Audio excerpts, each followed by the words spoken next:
আর ঘণ্টা খানেকের মধ্যেই তারেক রহমান জনসভাস্থলে পৌঁছাবেন। নেতাকর্মীদের অবস্থান কিরকম দেখছেন, এছাড়া আর কোনো কর্মসূচিতে তিনি অংশ নেবেন কিনা সে বিষয়টি আপনি আমাদের দর্শকদের বিস্তারিত জানাবেন।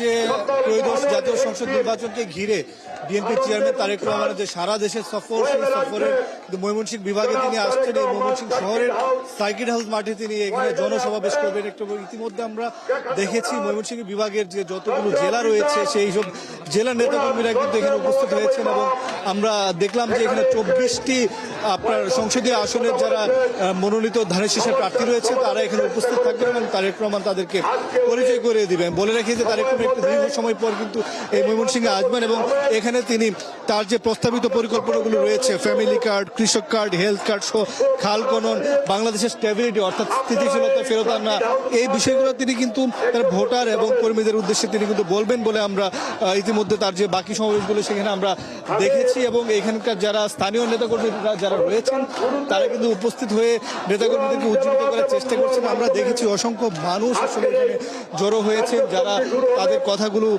তুলে ধরতে চান, তারা কথা শুনতে চান।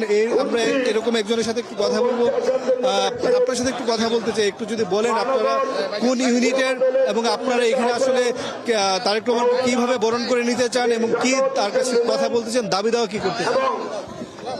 আমরা দীর্ঘ 13টি বছর পর জনগণ ভোট দেওয়ার সুযোগ পেয়েছে। আমরা নেত্রকোনা জেলা যুব দলের পক্ষ থেকে এই সার্কিট হাউস ময়দানে সবাই সমবেত হয়েছে।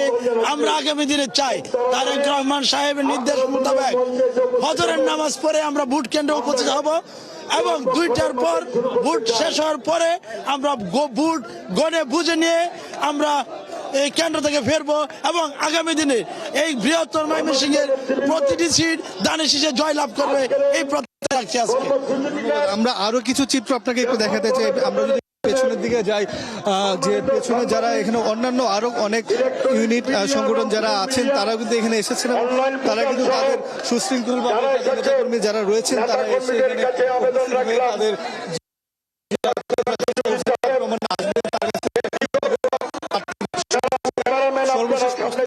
মোহন, আপনাকে অসংখ্য ধন্যবাদ। আপনিও সেখানে থাকুন, জনসভার বিস্তারিত তথ্য